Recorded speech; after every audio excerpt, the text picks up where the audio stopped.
Hey everybody, I'm William, I'm Kina, and we and are we the are the Nerdy Nerdyweds. Weds. And today we are doing a game preview of Stellar Drift, which is coming to Kickstarter this month, January 2024. So we're going to start by doing a brief overview of the premise of the game, which is that you are a captain alone on the ship. You wake up to find out that your ship is severely damaged. You are adrift and you're next to a star that's about to explode if things couldn't get any worse, right? Yeah. And you have to use these cubes to repair your ship. And speaking of game components, William's going to talk about game setup. Game setup is very simple with this game. Keep in mind this is a pre-production copy. This is not the Kickstarter version you're going to see when the Kickstarter goes live. But that being said, starting from the left to the right, according to the player's perspective, we start out with the energy exchange with a tracker token.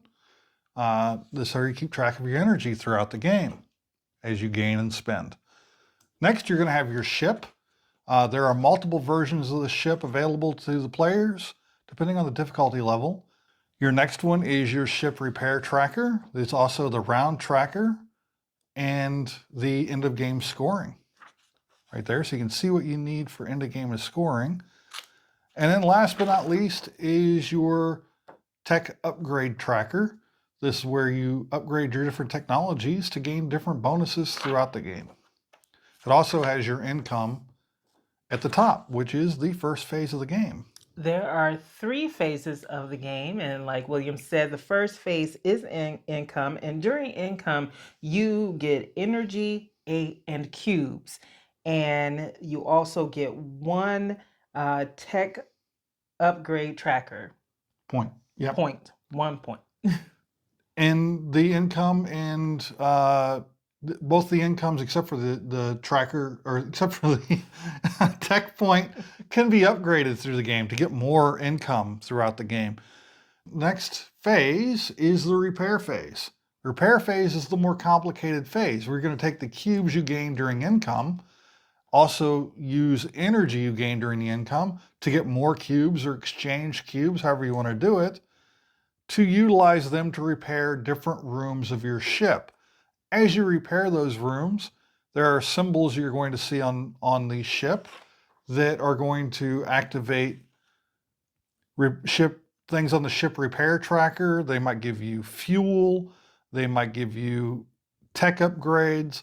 There are a bunch of different symbols on board the ship that can allow you to cascade a single repair across your ship's systems to really maximize your efforts in repairing your ship. The next phase is the cleanup phase, and during that phase, you can reserve up to 2 cubes. Any leftover goes back in the bag. Any spent cubes that you use to repair your ship, they would then go in the bag next. And then finally, you would take your token and you would flip it from the check mark back to timed.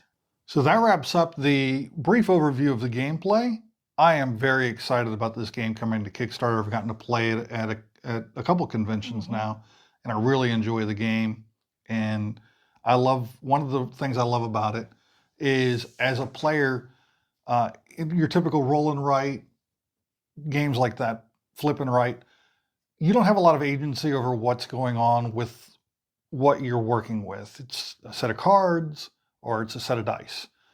This game, you have a little more agency where you can spend power to change a cube or pull another cube out of the bag, stuff like that.